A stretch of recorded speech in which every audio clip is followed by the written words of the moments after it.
Mwakilishi wa baba askofu pamoja na mababa padri na paroko mlioendesha ibada hii,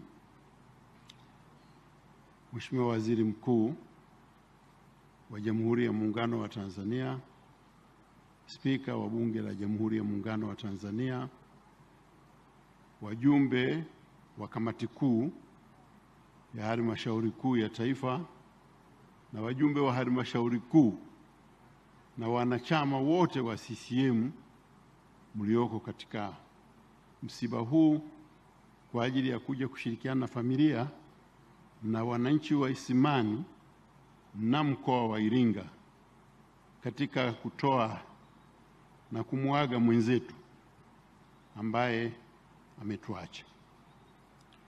Tarehe 28 nilipata nafasi ya kutoa salamu za chama chetu mbele ya mwenyekiti Daktari Samia Suluhu Hassan kule Dar es Salaam. Nitumia nafasi hiyo kueleza kwa ufupi maisha ya utumishi wa ndugu yangu William Lukuvi.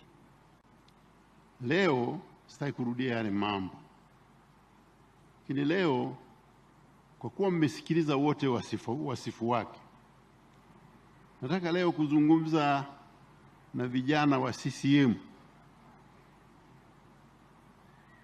ambao ningependa wajifunze na waige mapito ya William Lukuvi.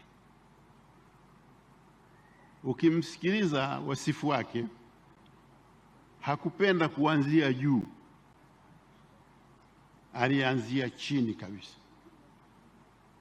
Aliingia chama cha TANU mwaka 74, miaka mitatu tu kabla ya kuvunjwa kwa chama kile na kuanzishwa kwa CCM. Lakini baada ya hapo alijiendeleza katika uongozi wa ngazi ya chini kabisa. Alishirikiana na vijana wenzake na wakamwamini, na baadaye akafikia ngazi ya kuwa naibu katibu mkuu wa umoja wa vijana. Mengine yote yalifuata baada ya hapo, ya kuchaguliwa kuwa mbunge, kuwa waziri na kadhalika. Lakini nataka nieleze sifa za kujifunza. Sio wengi sana ambao anakuwa mbunge alafu analea jimbo, anakuwa waziri na bado analea jimbo. Sio wengi, na wako wachache ambao nawajua, ambao ukiwa waziri unasahau jimbo na baadaye anakuja kulikumbuka wakati wa uchaguzi.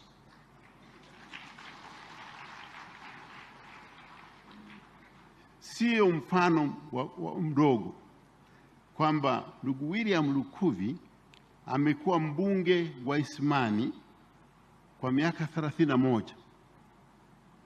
lakini vile vile amekuwa waziri katika serikali na amepitia awamu 4: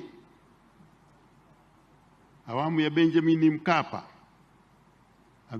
awamu ya Jakaya Kikwete, awamu ya Dr. John Pombe Magufuli, na sasa mpaka uhai wake unatoweka alikuwa katika awamu ya 4 ya utendaji chini ya Rais Samia Suluhu Hassan. Kwanza, kwamba unaaminiwa na marais wote, hayo ni jambo la kujifunza, kwa sababu marais hawa wana watu wengi wa kuweka katika kazi hizo. Kwa lazima Lukuvi alikuwa na qualities fulani ambazo marais hawa walizikubali. Lakini vile vile pamoja na uwaziri, ndugu yangu William Lukuvi hakusahau utendaji wake ndani ya Chama cha Mapinduzi. Mimi nimefahamiana naye na kufanya kazi naye mwaka 2005 tukiwa serikalini.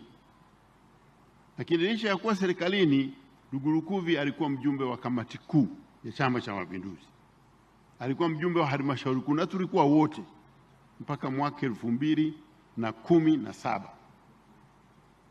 ilipoamriwa kwamba sasa tugawe vyeo, uwe na kimoja na wengine serikalini wabaki na kimoja. Hiyo ndio sera iliyomuondoa Lukuvi katika uongozi wa chama. Lakini wakati wote akiwa nje ya serikali na ndani ya chama, mimi nikiwa mjumbe wa halmashauri kuu, wakati wote tulishauriana na Lukuvi juu ya mambo anayoyaona yeye ya kusaidia chama hiki.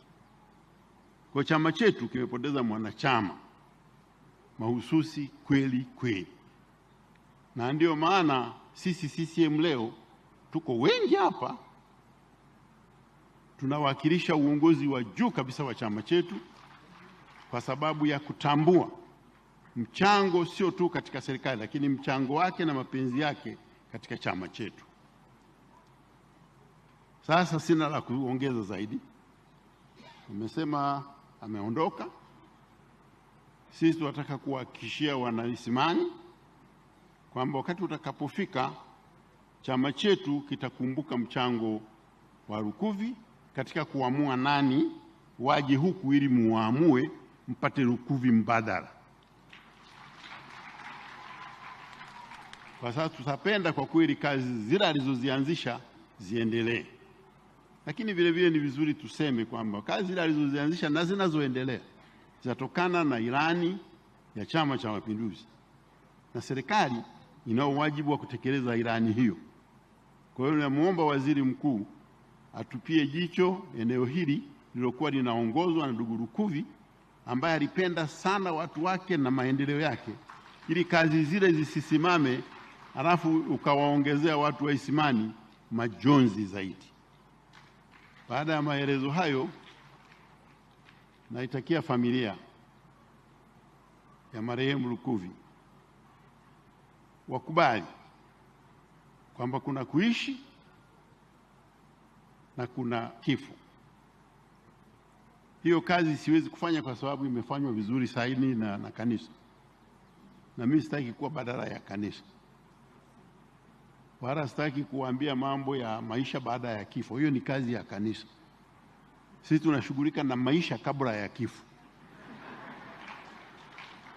Baada ya maelezo hayo, nawashukuru na watakia maisha mema, na wanaisimani muendelee kumwenzi ndugu yetu kutokana na mchango mkubwa aliyoutoa kwa maendeleo yetu. Asante sana. Tunashukuru sana Tanzania. Mheshimiwa Musa Azani Zungu ambaye yeye atatoa nafasi ya kualika wewe. Karibu sana Mheshimiwa Spika.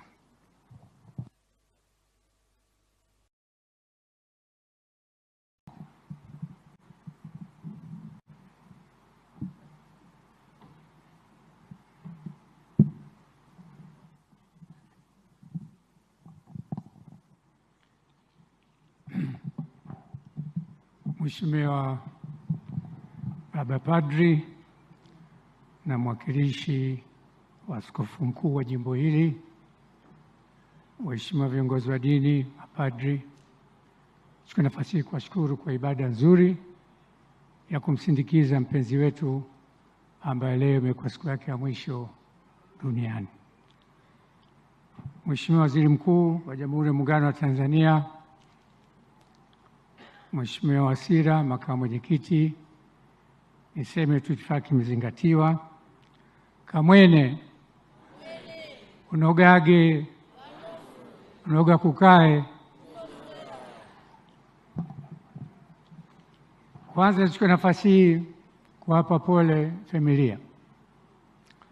Wameondokewa na babu muhimu sana kwenye familia yenu. Nachukua nafasi hii vile kumpa pole Mheshimiwa Rais wa Jamhuri ya Muungano wa Tanzania kwa msiba huu mkubwa ambao umemgusa yeye na serikali yake. Natoa pole kwa niaba ya wabunge wote na watumishi, katibu wa Bunge, na kuonesha umuhimu wa msiba huu. Mheshimiwa Waziri Mkuu, tumekuja na wabunge zaidi ya 160 kwenye msiba huu kuonesha mapenzi ya wabunge kwa namna gani Lukuvi alikuwa anaishi nao.